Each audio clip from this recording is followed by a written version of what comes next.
Hi, I'm Dave Owens, your garden guy. Hey guys, I just thought I'd show you a little bit of our garden up here.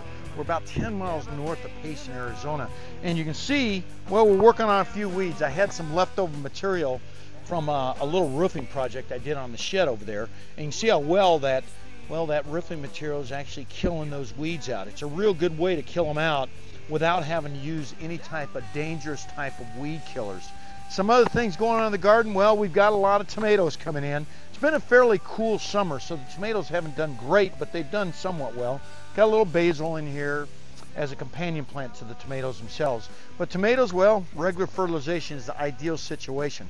Some other things we got going on in the garden is a few problems in the way of fungal problems. And this is because we've gotten a lot of rain. In fact, we've got some of the most rain we've ever had in a long time up here. But you can take a look. Here's some powdery mildew problems. You're going to typically see this on a lot of your melon crops. Those are your pumpkins and your cantaloupes and your squashes. And you can see, well, right back here, take a look. There's one of our pumpkins growing right now. Getting ready for Halloween. If you haven't already planted them, get them in the ground. Try to get them in with transplants right now.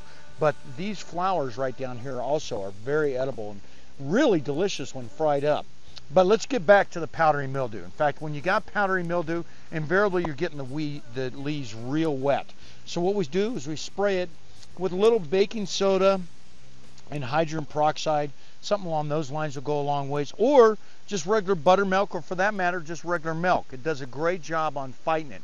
How's it fighting it? Well, it's got a lot of antifungal type qualities to it, along with cornmeal, and you can just spray this all on. It's all mentioned in my book, Extreme Gardening, and it will clear this up.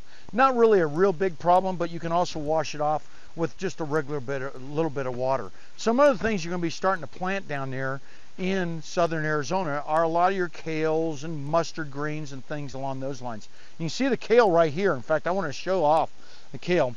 We just harvest the kale, just harvest the leaves. You can see the leaves right here. And these leaves have a tendency to come back. And these younger leaves are what we utilize in a lot of our salads and other things in throughout the garden. And, of course, there's some beans growing back here, but I want to show off some of these cabbages. Here's one of our larger cabbage right there. And some of the smaller ones. We just lop them off. We don't take the whole plant out. We lop it off, and you can see we start getting these smaller little cabbages right here. Real easy for self-generation and keep that perpetual gardening going. And then, of course, there's lots of flowers in throughout the garden. You see some nasturtiums. These are all things that are going to need to be planted along with your regular garden come here in about a month or so during the fall time. And, of course, regular watering and regular fertilization. The one thing we use, and it's seen better days, is a little bit of liquid seaweed or extreme juice. You can see right here, this is sprayed on a lot of this foliage, and it also helps out with those powdery mildew problems and the other diseases we see throughout the garden. So keep in mind, you're going to be getting ready for that fall time garden. Go ahead and start thinking about those cabbages, those kales, and of course, watch out for that powdery mildew. If you have it, well, use a little bit of cornmeal tea or a little bit of milk, or there's a lot of other suggestions right in my book, Extreme Gardening.